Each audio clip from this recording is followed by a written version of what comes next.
me illiterate because I cannot.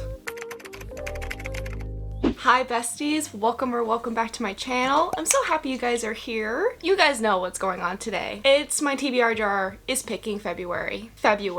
We're already over a month into the new year. Kind of nuts, kind of insane. I got a haircut. I'm really liking it so far. Oh my gosh, my eye itches. Did I get it?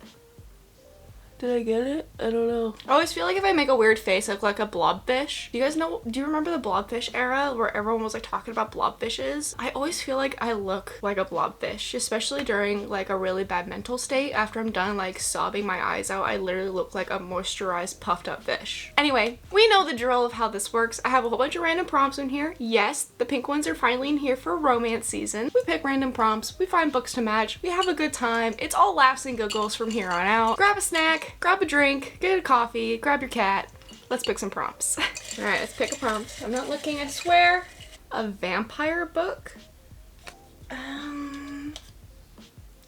Ooh, I do have The Serpent in the Wings of Night by Carissa Broadbent. It's a 2-book duology, but the series world is continuing right now. And I haven't even read anything by Carissa Broadbent yet, but I'm pretty sure this is a romantasy. It's games and trials. The main character, she's a female, but she wants to win this trial so she could become, I think, a vampire, which is who her father is. And I think there's like this other character that becomes like an enemies to lovers thing. For humans or vampires, the rules of survival are the same. Never trust, never yield, and always guard your heart. I think this is like the only vampire book I have, so we'll pick this. Please be pink, please be pink, please be pink. Ah, yes, pink. Okay, what do we got? We got a book from my 2025 TBR. So let's see, out of this little list, I think I would rather read Binding 13, The Wall of Winnipeg and Me, Wild Love, or Magnolia Parks. Ooh, or Once Upon a Broken Heart. Like, this is hard. Like, which ones do I want to read? Magnolia Parks, I've already read it, but I want to read the entire series, and I'm trying to get my book club to read it, so maybe I won't do that one. Wild Love looks like fun. I love Elsie Silver. I think I want to read either Once Upon a Broken Heart or Wild Love. I think those are the two I'm in between, and the third book comes out in March, so I'd like to kind of be caught up for her new release. Let's pick Wild Love. I think that one will be really fun, and it's pink. It's a pink cover, so I think that would like kind of fit like the whole theme. I think this entire series is a single dad trope or some sort of single parent trope, I think is in what's happening. You cannot go wrong with an Elsie Silver book. And I finished her Chestnut Spring series last year. I could use this. Next book. Give it a good mix in here. Okay. Ooh, a pink cover. Well, that helps. Look at the other books I have that are pink. So the first one I have is sort of pink. And yes, it is Once Upon a Broken Heart. This is pink. It has pink on it. I feel like that works. Okay, my video, my choice. Okay, but we also have Love in Other Words. This is definitely more pink. I mean, this is a tried and true book talk book. This is a now and then timeline. A dynamic love story will restore anyone's faith in love. I have not read a Christina Lauren book before. I think they're both will be really fun for the season. I think, though, I'm gonna pick this one because it is more pink. Next book. Oh, there's two in here.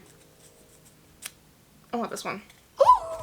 A reader's choice. I was thinking smart when I was making these prompts. What do I want to read? I don't know what I want to read. That's a problem. I'm gonna hold on to this because I want to pick my other prompts first and then I'll get a freebie. So we'll hold on to this as like a little bingo card and then we'll just go back into that. Oh my god. You guys do not believe what I just picked. I got a Coho book. I feel like Coho is like a hit or miss, and I was really into Coho when I first started reading, but there is this one book that I am thinking about currently, which I think might be kind of fun to read. I'm kind of craving a thriller, so I want to read Too Late. I read Verity, and I loved Verity. I'm also team manuscript, by the way. I just loved how twisted and dark Verity was, and I thought it was like a breath of fresh air compared to her romance books. A psychological suspense novel of obsession and dangerous love. And I don't care if y'all are Coho haters. I think this will be fun. She's bingeable, and I like darker books. What can I say? Not pink though. Let's go for this one. Ooh, she's yellow. A literary fiction book. That makes me excited because I have like a couple in my brain that I'm kind of thinking about. The first one I want to possibly read is Cleopatra and Frankenstein. So this is like drama, and I love drama. Drama's fun. Cleo's a painter, escaped from England to New York, and is still finding her place in the sleepless city when a few months before her student visa ends, she meets Frank. Frank is a 20-year-old and self-made success, and his life is full of all the access Cleo lacks. He offers her the chance to be happy, the freedom to paint, and the opportunity to apply for a green card. But their impulsive marriage changes their lives and the lives of those around them in ways that they couldn't predict. While Cleo struggles with depression and Frank with drinking, Cleo's best friend tries to embrace his gender identity in the wake of her marriage, and Frank's financially dependent sister arranges sugar daddy dates for being cut off. Ultimately, his chance meeting between two strangers changes everything for better or worse. Color me intrigued, because this looks crazy and looks like fun, and I just think it's drama. Drama. Must you be so loud? I hate garbage day. Could you move on? Bye-bye. And my other option is Tomorrow and Tomorrow and Tomorrow by Gabrielle Zevin. I think I'm ready to read this. I wanted to read this so badly last year because I heard how much it like blew up the year before. And then I was like, you know, I don't want to go into the hype. I like waiting for things to kind of die down a little bit. So I wonder if it's time to finally read this book. And how a lot of people have put it is you're following two kids that want to make a video game together, but we're following them through their life. So it's more in depth than that. But both of these look like a lot of fun. I haven't seen a whole lot of people talk about Cleopatra and Frankenstein. This kind of like gives me slightly Magnolia Park vibes. Slightly. Like just from this opening line right here. Have me like a walnut, pry the part of me that is hollow from the part that yields fruit. Let's be hungry a little while longer. Let's not hurt each other if we can. Have you guys ever tried reading out loud when you're dyslexic? I swear my dyslexia is only getting worse with age. Like I was never this bad. Like people would call on me in school because you know like when it's like reading time in English class and they all have to like read a chunk out loud in front of the entire class, and you know when your time is coming up next. So you count how many sentences everyone has to read. I would at least find where my section would be and I would read it 4 times so I would not screw up my mouth to brain. It was bad. It was so bad. Like I don't have to do that when I'm physically reading in my brain, but out loud, my dyslexia is just, it's there and it's horrible and I hate it. Color me illiterate because I cannot.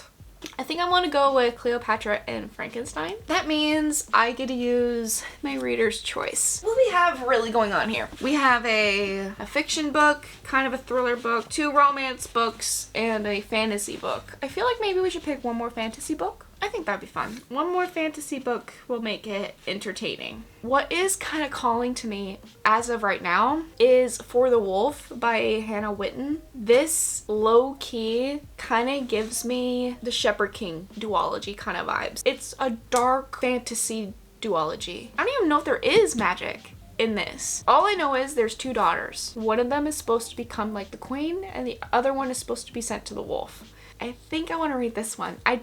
I need a little bit of a palate cleanser. I can't just read romances back to back to back to back because I get bored. So I think this will be really fun. My neighbors are so loud. But I think this is going to be our 6th and final pick. I think I really want to read this. I think I want to read this sooner rather than later, but we'll see. Let's get all of these books lined up. Okay, so we're going to steal them on. My stepdad does that all the time. He does like, okay, so we're going to film a video. What is my life at this point? Here's our little stack of books. Let's go through them. So the first book we have on our February TBR, we have The Serpent in the Wings of Night by Carissa Broadbent, Wild Love by Elsie Silver, Love in Other Words by Christina Lauren, Too Late by Colleen Hoover, Cleopatra and Frankenstein, and For the Wolf by Hannah Whitten. This is a nice mix. Those are all the books that we selected together. Thank you for hanging out with me on my comfy bed. I feel like every time someone sees this background, we know what's gonna happen. We know that either a wrap-up or a TBR video is coming to us. Thank you guys so much for watching today's video. Don't forget to hit like, follow, and subscribe. It helps me out. And if you hit that little bell over there in the corner, you'll be notified every time I upload. I know, crazy concept. I hope you guys are having a safe and wonderful day. I love you guys. Be safe. And I'll see you guys in the next video.